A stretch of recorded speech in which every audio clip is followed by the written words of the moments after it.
Au sud du continent européen, à l'ouest de la Méditerranée, un groupe d'îles émerge près de la péninsule ibérique, les Baléares.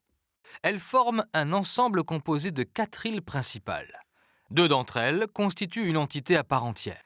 Ibiza est la 3e des Baléares en superficie. Elle est accompagnée de sa petite voisine, Formentera, au profil étonnamment plat.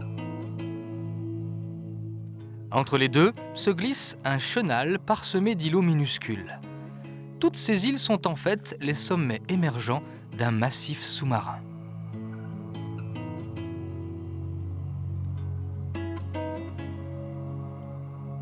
Ibiza et Formentera appartiennent à un archipel connu depuis l'Antiquité sous le nom de Pityoussas, une appellation inventée par les marins grecs lorsqu'ils accostèrent sur ces îles très vertes. Pityoussas désigne en grec ancien une île couverte de pins. Les résineux sont toujours présents, mais ils partagent le terrain avec d'autres végétaux typiques de la flore méditerranéenne.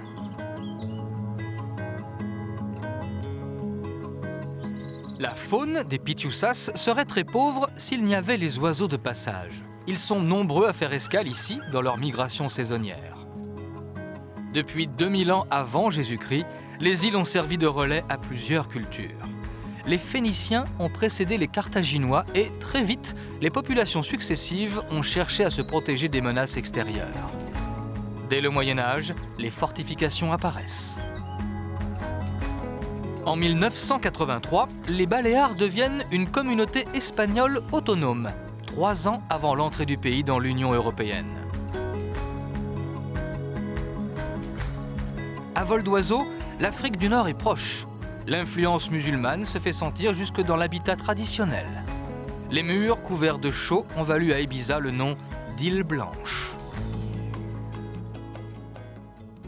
Les mouvements de population se sont d'abord limités à la mer Méditerranée. Mais dès la fin de l'Empire romain, des peuples d'origine germanique ont ajouté des couleurs plus claires à la physionomie des Méditerranéens. Beaucoup d'immigrants sont arrivés à Ibiza il y a une 40aine d'années à la faveur d'un mouvement né aux États-Unis pendant la guerre du Vietnam. Ils remettaient en cause l'ordre établi et préconisaient la liberté des mœurs.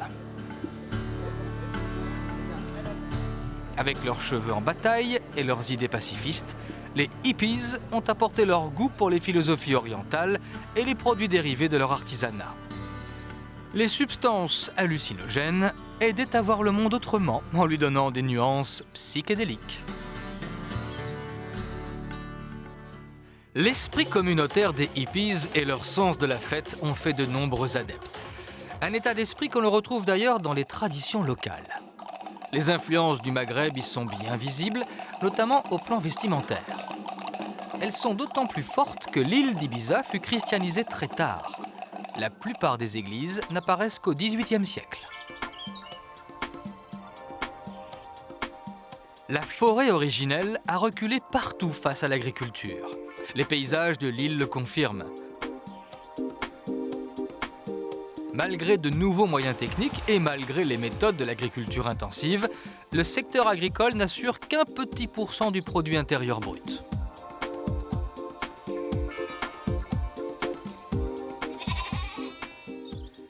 « 700 ans avant Jésus-Christ, il existait déjà un port à Ibiza.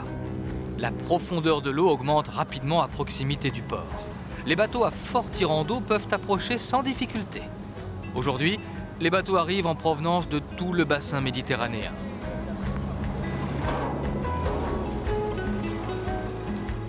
Ibiza manque de ressources naturelles et l'approvisionnement en eau potable est un problème récurrent. Pourtant, l'île connaît une réelle vitalité à l'image de son aéroport international. Les infrastructures sont capables d'accueillir les passagers en nombre important. Si l'on additionne les visiteurs d'une seule année, la population locale est multipliée au moins par 40.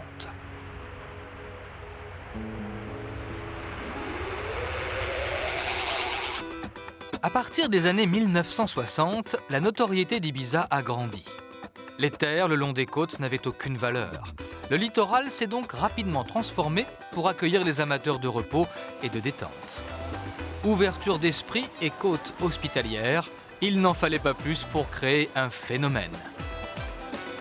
Certains ont cru à une mode passagère, mais le succès a continué et le tourisme aujourd'hui est de loin la première richesse d'Ibiza.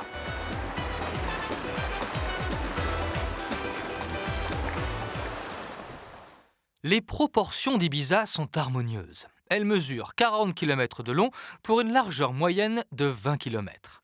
À Ibiza, la ville principale, est établie sur un site ouvert à la Méditerranée.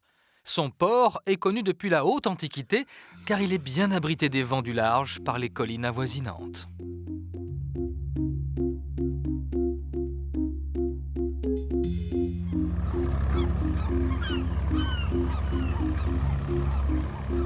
La ville fut souvent la victime des pirates au cours de son histoire. Les embarcations turques ou mauresques fondaient sur la cité en se livrant au pillage.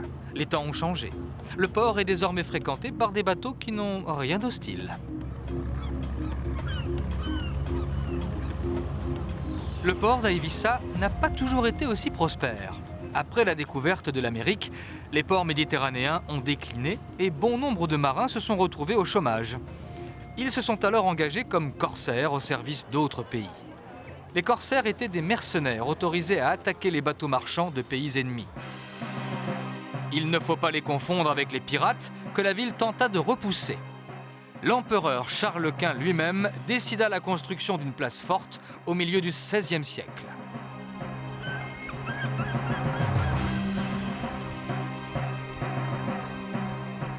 La cathédrale coiffe d'Alt Villa, la vieille ville. Pour y pénétrer, il faut franchir le rempart, dont le tracé remonte à l'époque arabe.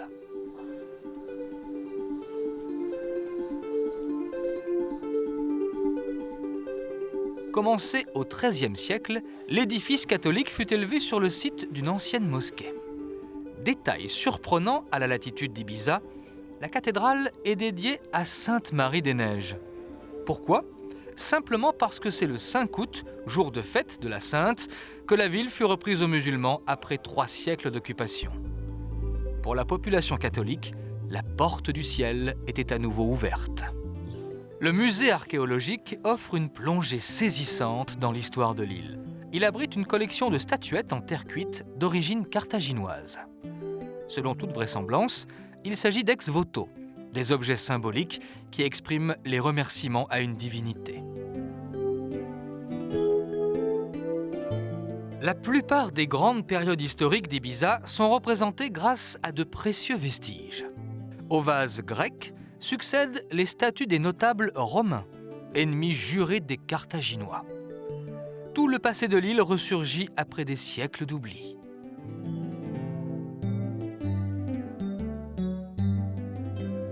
Au pied des remparts se blottit le quartier de Sa Peña. L'ancien quartier des pêcheurs s'agrippe à la colline qui domine la mer. La blancheur éclatante des murs chaulés et les maisons repliées sur elles-mêmes évoquent le monde musulman.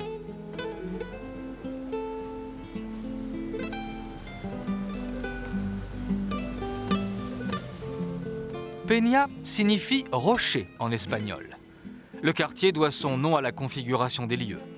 Faute d'espace, les maisons jouent des coudes et s'élèvent pour capter la lumière. La déclivité impose des efforts constants aux habitants. Même en pente, la rue est un lieu de contact pour la population.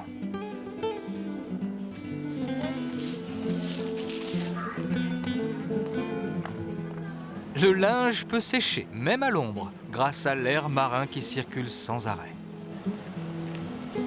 En 1991, la ville a pris le nom d'Eivissa, le nom catalan d'Ibiza. Sur l'île, on parle en effet un dialecte catalan. Un prêtre poète descendant d'esclaves fut l'un des plus ardents défenseurs du langage local, Isidore Maccabic Iliobet. La nouvelle ville s'est étendue bien au-delà des remparts. Au bord des larges avenues, la bourgeoisie du XIXe siècle aligna des immeubles cossus, aujourd'hui remarquablement restaurés. Les décorations sont typiques de la transition entre l'art nouveau et l'art déco. Sabre au clair, un enfant du pays mourut pendant la guerre hispano-américaine à la fin du XIXe siècle, le général Bara de Rey. La quiétude d'Aivissa cadre parfaitement avec son patrimoine, témoignage d'un certain art de vivre. Les murs qui contiennent encore le passé de la ville subissent de plein fouet le choc des cultures. Dès qu'on tire le rideau pour passer du côté plage, on jette sur les choses un autre regard. Les proportions changent, le ton monte, le rythme aussi. Jour et nuit, sans répit, on fait la fête. Elle ne finit jamais, du soir au matin et du matin au soir.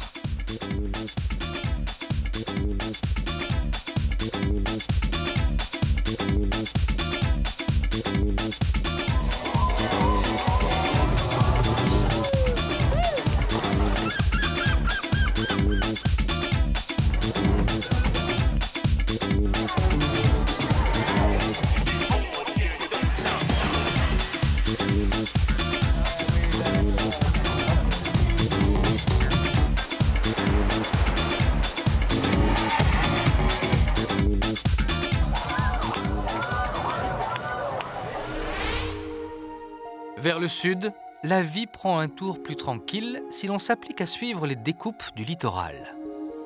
Le calcaire fragile a dessiné des centaines de criques où il est facile de trouver refuge. Ceux qui ont beaucoup donné au monde de la fête trouvent un repos bien mérité. Pour les grandes fatigues, on peut compter sur le réconfort de mains expertes.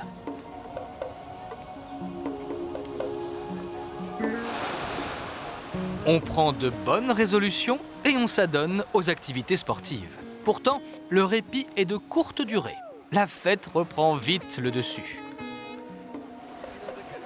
Les Romains, eux aussi, avaient le sens des festivités.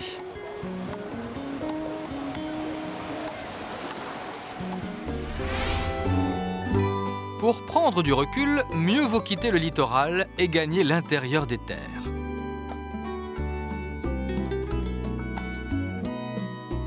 En été, la végétation résiste mal au soleil implacable. Pourtant, Ibiza connaît des températures supportables grâce au vent.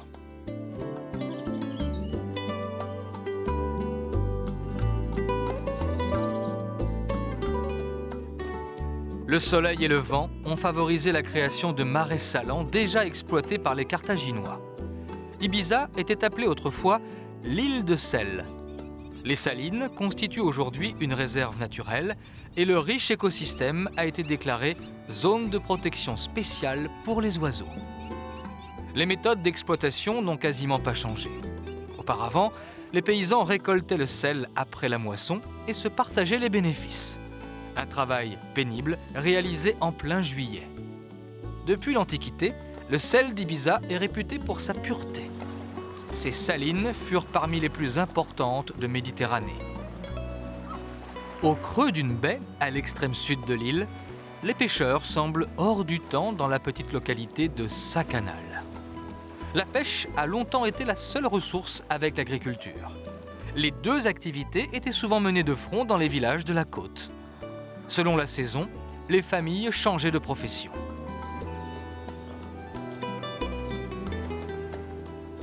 La pêche est donc restée artisanale à Ibiza. Les embarcations se réduisent au modèle le plus simple et ne s'éloignent guère du rivage.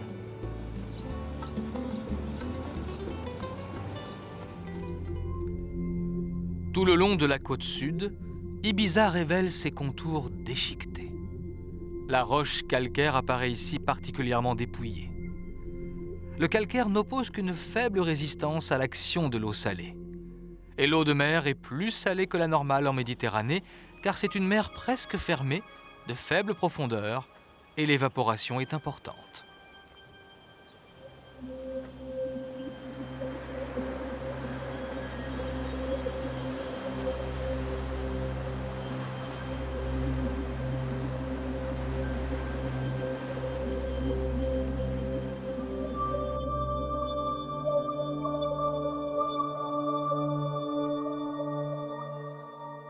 La mer est aussi capable d'isoler des pans entiers du littoral.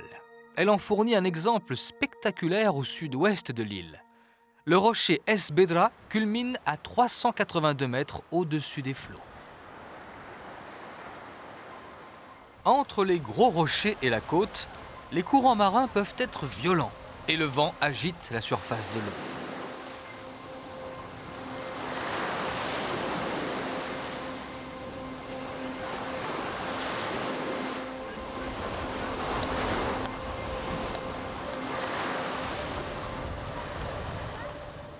Le vent n'a pas empêché l'édification de villas somptueuses.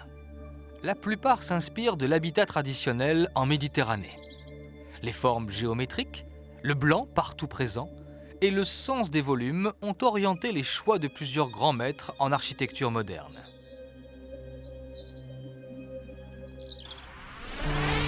Il n'est pas nécessaire de parcourir une longue distance pour entrer dans un autre univers. Ici, les villas de luxe n'ont pas leur place et la musique techno n'a pas cours. Dans l'arrière-pays, la vie quotidienne est inchangée depuis des siècles.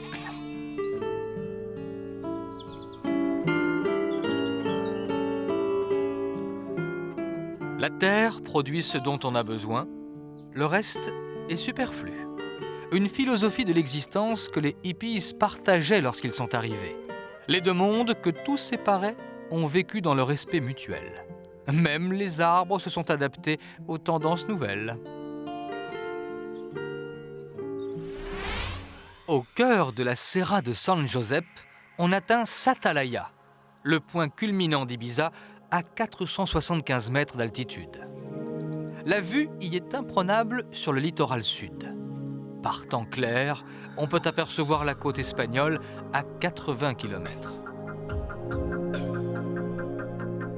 Sur la façade occidentale de l'île, San Antoni de Portmany. Pour montrer qu'une bonne idée est toujours simple, le navigateur Christophe Colomb avait fait tenir un œuf vertical. La ville a fait preuve du même sens pratique pour se donner une nouvelle impulsion. La localité a beaucoup changé. Les anciens ne la reconnaissent plus vraiment.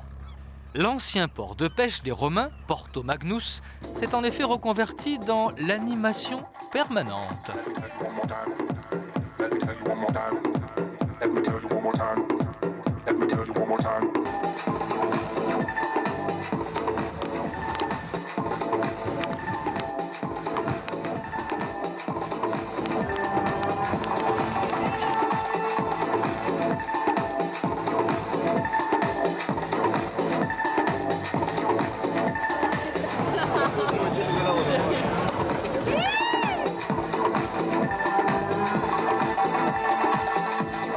Au moment où la lumière du jour commence à décliner, on fait une pause pour admirer le coucher du soleil.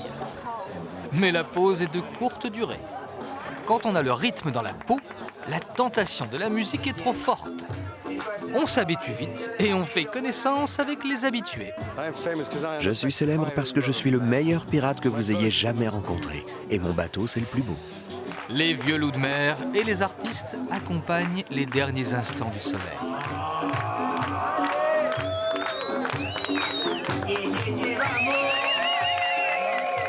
La nuit peut tomber à San Antoni de Portmany. La fête a toujours le dessus.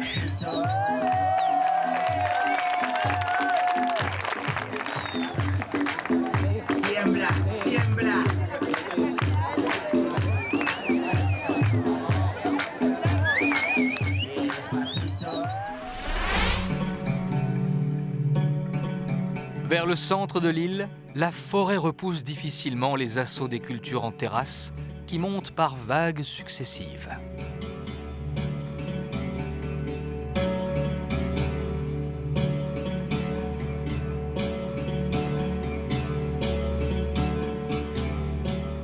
Pour soutenir les terres cultivables et délimiter les parcelles, mais aussi pour les protéger du vent, des kilomètres de murets en pierre ont été édifiés.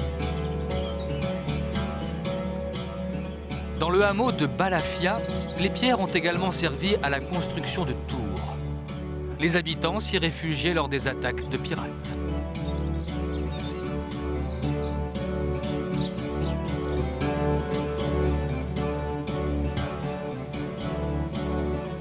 L'architecture rurale d'Ibiza est devenue un modèle. Dans le style Ibicenco, la maison associe les cubes blancs, les ouvertures réduites et les toits plats. Une transposition de l'architecture mauresque. Mais nous sommes en terre chrétienne et la plus petite localité possède sa chapelle. Peinte sur la chaux, les 3 croix rappellent la mort du Christ supplicié avec 2 voleurs.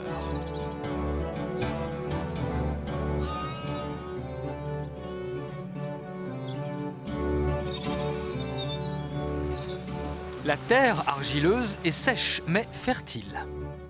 Elle est formée d'alluvions et de sédiments marins. Au pied des plants de tomates, on maintient l'humidité en couvrant le sol. La tomate s'est bien acclimatée sur l'île. Une des espèces porte le nom Ibiza. La tomate était au départ utilisée pour ses vertus décoratives. Elle n'est pas originaire de Méditerranée. Elle est arrivée au XVIe siècle en provenance d'Amérique latine.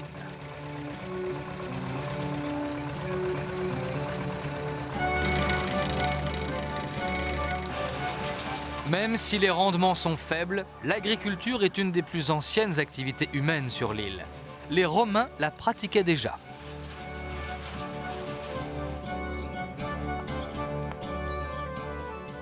Encore plus ancienne, la vigne fut importée par les Phéniciens qui faisaient le commerce du vin.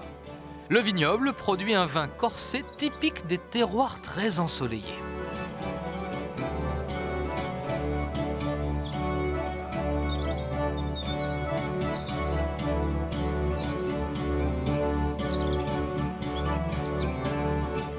Les lignes et les contrastes, les reliefs et les textures ont attiré de nombreux artistes à Ibiza. Les murs ressemblent à une toile sur laquelle les couleurs s'étalent naturellement. Antonio Prats Palbet est peintre et joue patiemment de sa palette pour retrouver toutes les nuances de l'île. La lumière d'Ibiza est vraiment particulière. C'est une lumière intense. On a aussi les paysages, qui pour nous sont très importants.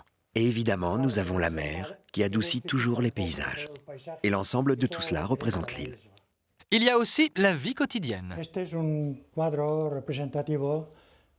C'est un tableau bien représentatif. Il montre des pêcheurs qui vont vendre leurs poissons. Ou encore,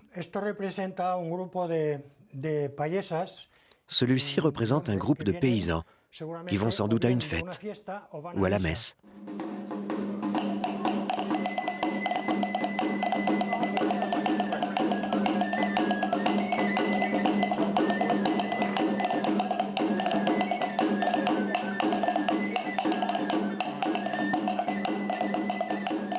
À San Miquel de Balançat, l'église du XIVe siècle est dédiée à l'archange Saint-Michel.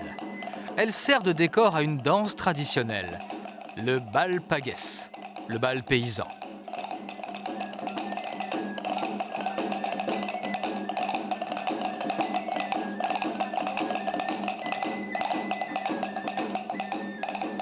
Les instruments de musique ne changent pas. Le rythme est ponctué par les castagnoles. De grosses castagnettes en genévrier. Les femmes semblent glisser sur le sol. Elles suivent à pas menus la mélodie d'une flûte en laurier rose soulignée par un tambour de pin. Les hommes sautillent pour séduire leurs compagnes qui s'en amusent. Elles portent l'emprendada, un ensemble de colliers. Certains sont en or.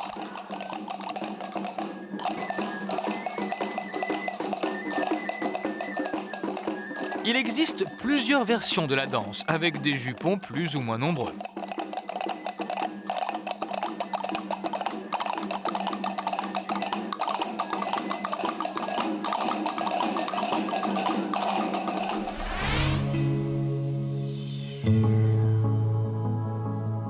En traversant les collines qui ondulent en direction du nord-est, on atteint une petite bourgade en tout point semblable aux autres, San Carles de Peralta. Même blancheur, même visiteur et même décontraction. Rien, a priori, ne devait troubler la quiétude d'une localité depuis longtemps réduite à un lieu de passage. C'était compté sans l'arrivée des hippies, qui choisirent l'endroit comme vitrine de leurs convictions philosophiques et de leur artisanat. Au marché de Las Dahlias, sur tous les supports imaginables, les hippies ou leurs émules retracent un parcours qui les a conduits jusqu'en Inde, aux origines du bouddhisme.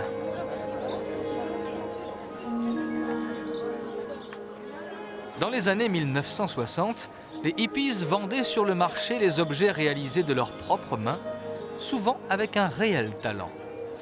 Aujourd'hui, par un curieux raccourci de l'histoire, les pièces ne sont plus fabriquées ici, mais sur le continent asiatique. Quant à l'atmosphère et au spectacle, les choses n'ont pas beaucoup changé.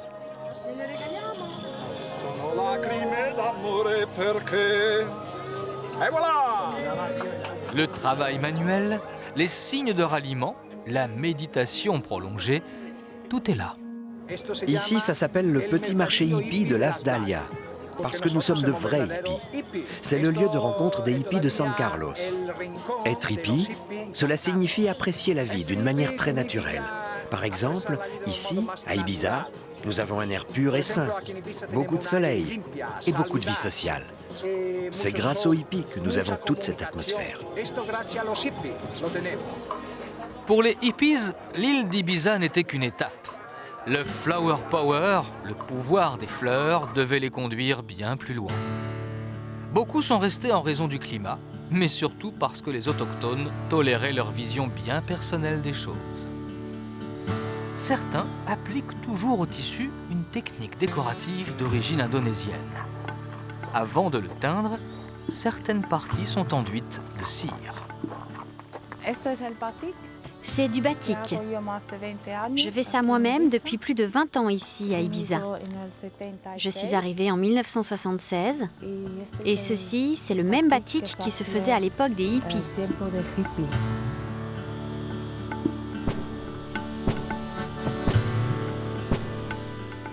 Les anciens hippies se sont depuis longtemps intégrés à la société de consommation et aux circuits commerciaux. Certains ont même fort bien réussi. Ils possèdent aujourd'hui une activité prospère sur l'île à des années-lumière de leurs anciens idéaux.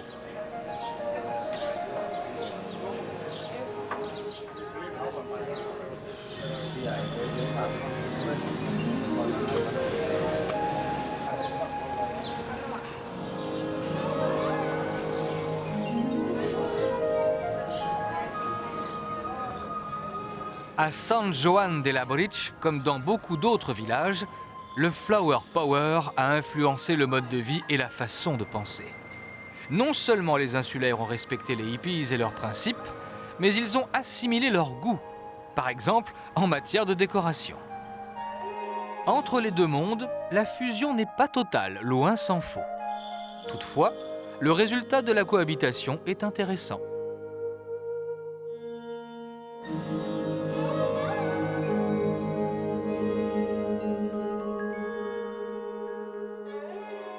Le 24 juin, la fête de la Saint-Jean est l'un des temps forts du calendrier local.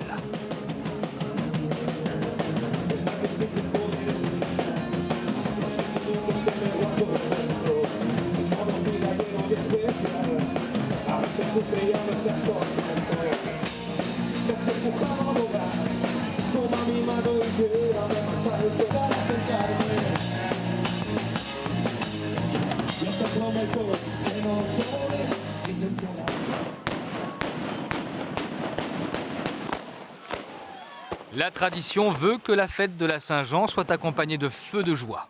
C'est l'époque du solstice d'été, la nuit la plus courte de l'année.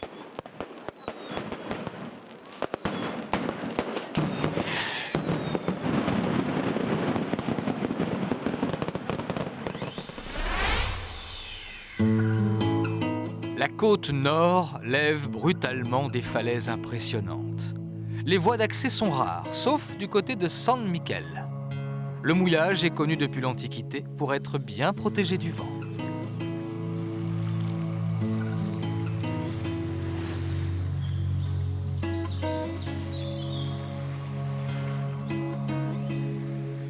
Les rochers et les hauts fonds n'ont jamais vraiment contrarié les bateaux des pirates turcs qui écumaient la côte dès le XIVe siècle.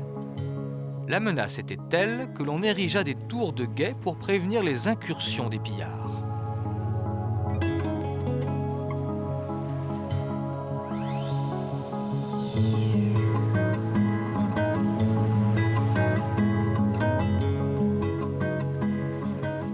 Près de la plage de San Miquel, la roche calcaire est creusée de profondes excavations. La Cova de San Marça est ouverte depuis environ 100 000 ans. Les contrebandiers y ont longtemps stocké les produits de leur trafic.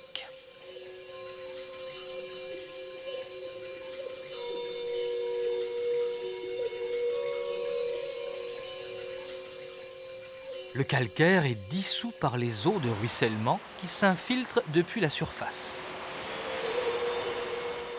Lorsque le débit de l'eau est faible, les particules de calcaire s'accumulent pour former les stalactites au plafond et les stalagmites au sol.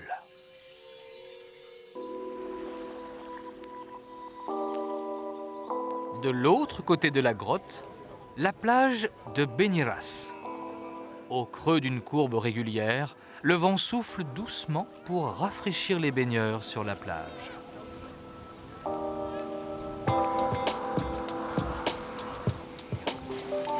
Au bord de l'eau, sur les pontons des pêcheurs, on ne perd rien du spectacle.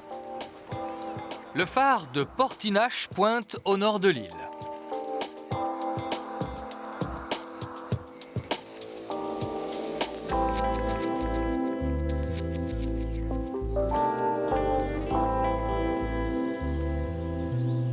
On s'efforce de prendre l'architecture traditionnelle comme référence dans la construction des nouvelles résidences en bordure du littoral.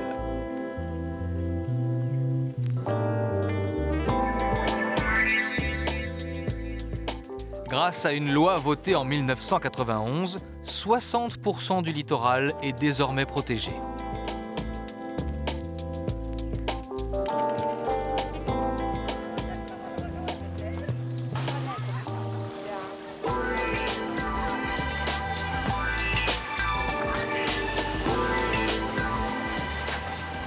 Les plages alternent avec les calas, taillées dans la roche, des endroits où la profondeur de l'eau augmente rapidement. Non loin d'une plage, dans le village d'Escanar, se tient le plus ancien marché hippie de l'île. Même si les articles ont perdu de leur authenticité, les échoppes retiennent les chalands et le public s'est renouvelé. Chacun trouve son compte sur les étalages, pourvu que les achats portent l'indispensable label d'Ibiza.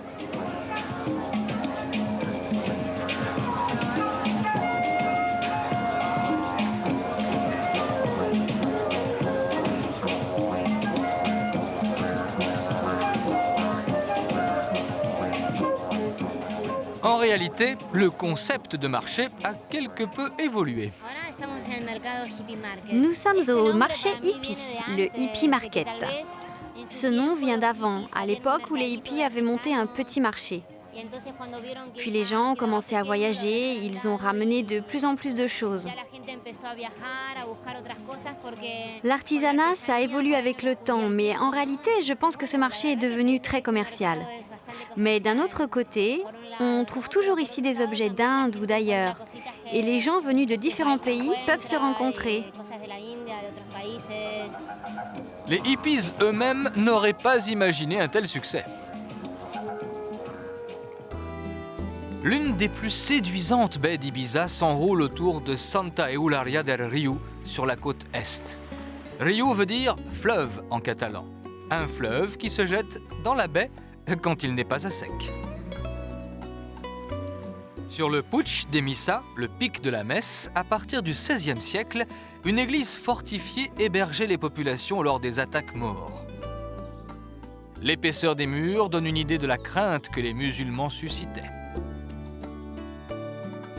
En contrebas, un musée d'ethnologie locale a été aménagé dans une ancienne maison paysanne. Une collection très éclectique fait l'inventaire des différentes activités traditionnelles et des objets qui s'y rapportent à travers l'archipel des Pitiusas.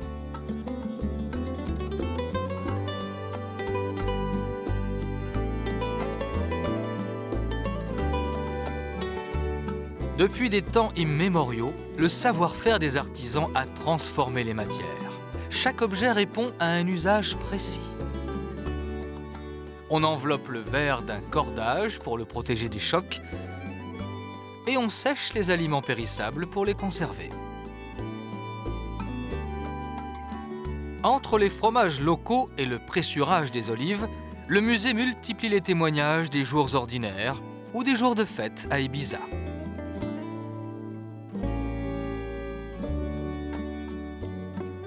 Un musée vivant qui retrace le passé de l'île, qu'il soit paisible ou agité.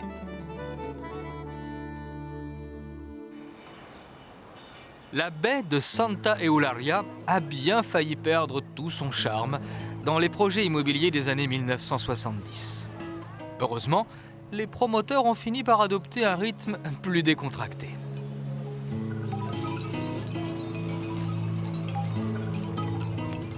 Près de la mairie, sur la place d'Espagne, on prend le temps de vivre sur les terrasses ombragées.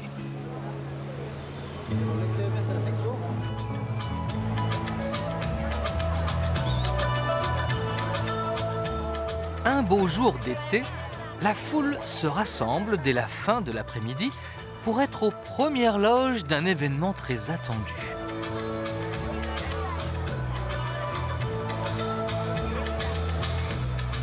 La lumière du soleil est remplacée par les éclairages artificiels. Le grand défilé de mode peut commencer. Ibiza a créé un style vestimentaire propre il y a plus de 30 ans. On l'appelle ad lib, une contraction de l'expression latine ad libitum, qui signifie selon son plaisir.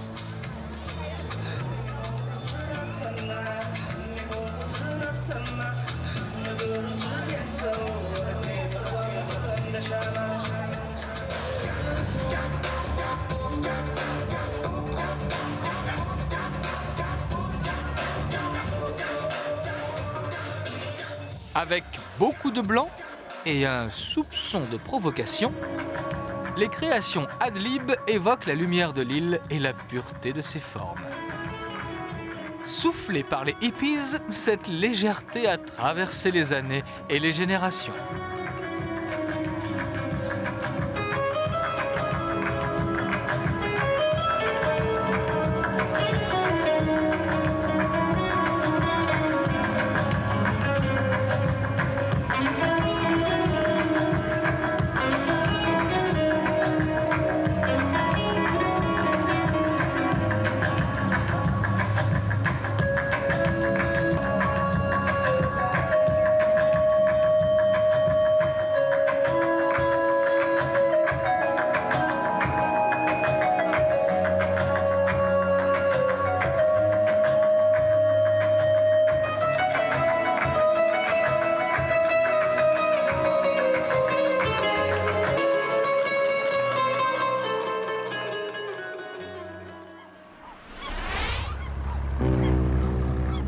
Au départ d'Ibiza, le bateau est le seul moyen de transport pour atteindre une autre étape majeure sur la route des hippies.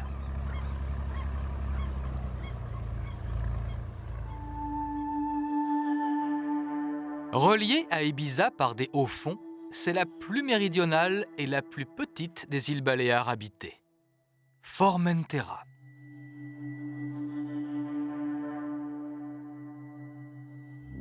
Parfaitement plane, l'île ne dépasse pas l'altitude de 200 mètres au-dessus du niveau de la mer. Sa constitution géologique est la même que celle de sa voisine, un bloc calcaire nivelé par l'érosion.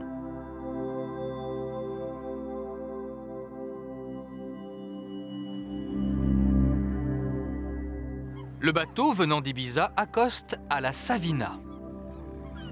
Cette localité doit son nom aux salines toutes proches. Elles ont été une des ressources principales de Formentera.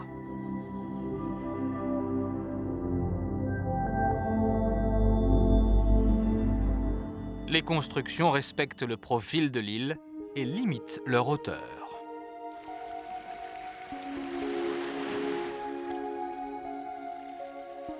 Le nom Formentera pourrait provenir du latin frumentaria, qui signifie terre à froment. Les terres cultivées encerclent le centre administratif, San Francesc de Formentera. Loin de l'influence continentale, il faut attendre le XVIIIe siècle pour que l'église soit construite.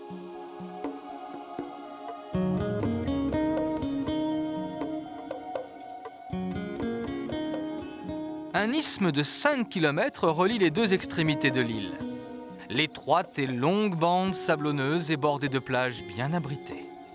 Les rochers qui affleurent tiennent les bateaux à distance.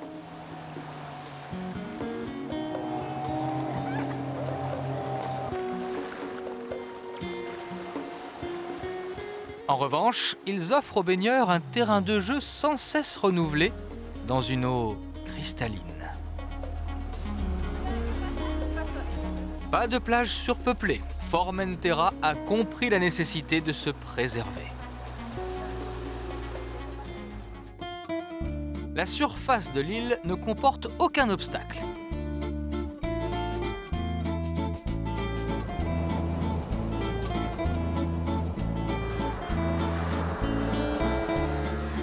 En l'absence totale de relief, le vent peut souffler sans retenue. Pour le contrer, on a dressé des murets de pierre, parfois rehaussés de figuiers de Barbarie. Le seul moulin restant est trop fatigué pour continuer à tourner.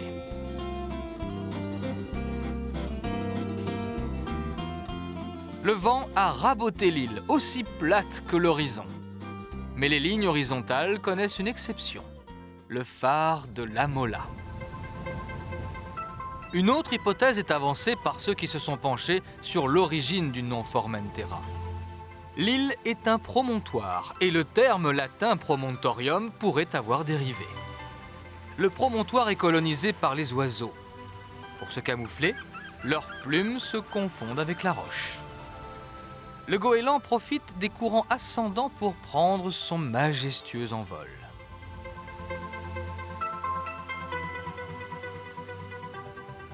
Malgré ses hautes falaises, Formentera a toujours été vulnérable. Bien qu'elle fût habitée depuis le 2e millénaire avant Jésus-Christ, c'est en raison de l'insécurité que l'île fut abandonnée pendant de longues périodes.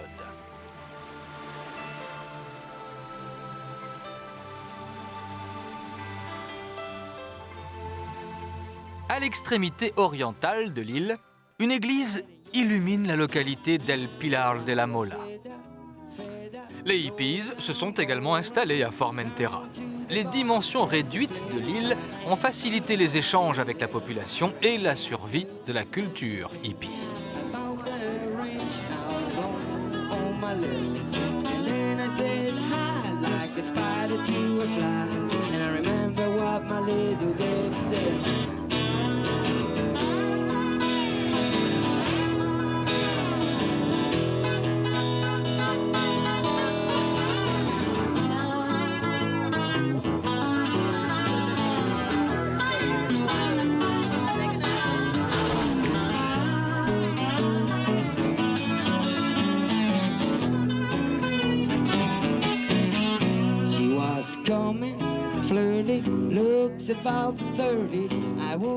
Depuis toujours, Formentera navigue entre ciel et mer.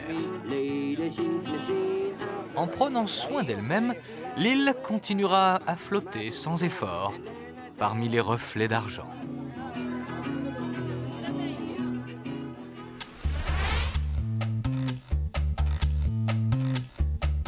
En revenant vers Ibiza, il faut traverser l'île de part en part avant de rejoindre, sur la côte ouest, San Antonio de Portmany.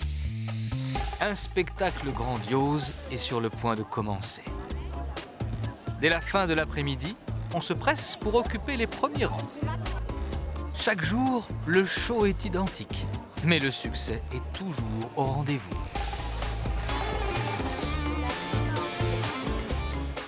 Les spectateurs sont patients, car ils savent qu'en aucun cas le metteur en scène ne fera défaut.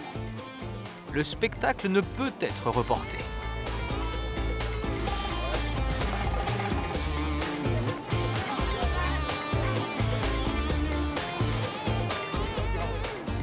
Progressivement, le soleil superstar colore l'horizon de teintes de plus en plus chaudes. Les bateaux deviennent des silhouettes. Le soleil descend. La vivacité des couleurs s'atténue. Et enfin, l'astre s'efface. Comblé, le public applaudit.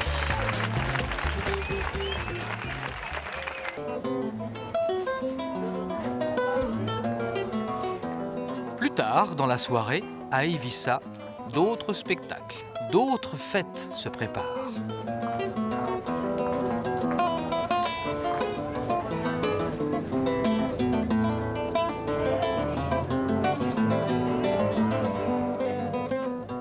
Les rues de la vieille ville, progressivement, s'animent. La nuit ne fait que commencer.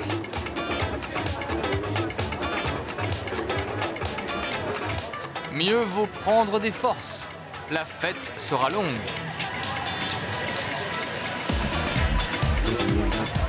Les oiseaux de nuit apparaissent progressivement.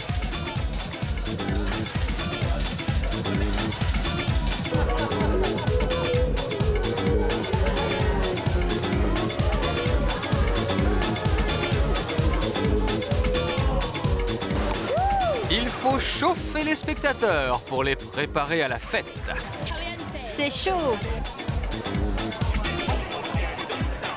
En groupe de copines ou en vieux loup solitaire, on vient prendre du bon temps.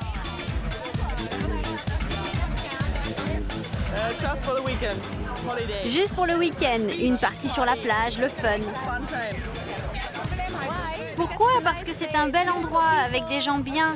C'est les vacances, le soleil, c'est sympa quoi. On aime Ibiza, aucun doute, même si certains préfèrent rester incognito.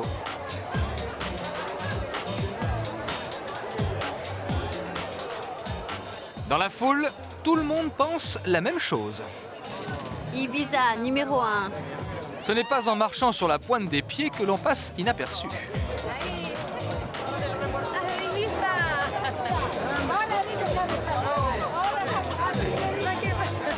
Plus la soirée avance, plus la foule se fait dense.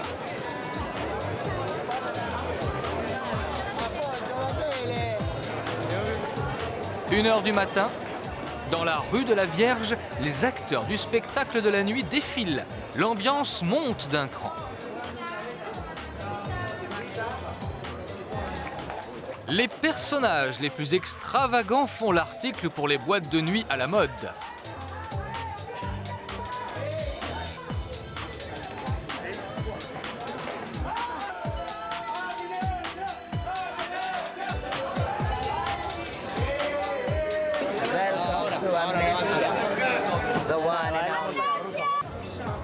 « 3 heures du matin, il est temps de décider où sortir. Il reste à gravir les marches et à s'immerger dans la foule et la musique.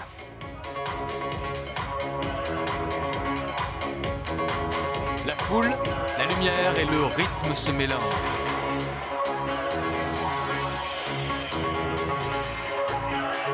Depuis longtemps, José Rosello Prats connaît les rythmes de la nuit. Dans les années 1960, quand Ibiza n'était pas encore connue, sont arrivés des gens qui fuyaient la guerre de Corée, puis la guerre du Vietnam. C'étaient des fugitifs, des Américains qui fuyaient leur pays pour ne pas aller à la guerre. Ils se sont établis à Ibiza et ils ont formé une communauté. Ils vivaient en paix ici, tranquillement. Ils nous ont amené une musique que l'on ne connaissait pas. En Espagne, à cette époque, la musique était une espèce de monopole d'État. Donc cette musique qui venait d'ailleurs a ouvert des horizons nouveaux.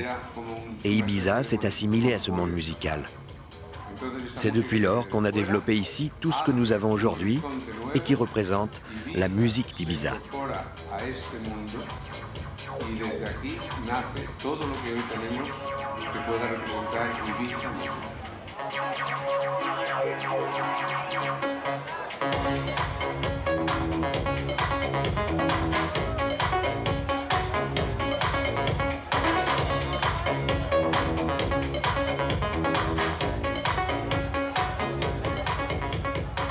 La fête ne connaît pas de limite à Ibiza.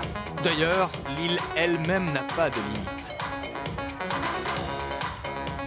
Même la terre semble se prolonger à l'infini dans la mer. Ibiza, c'est la fête des sens.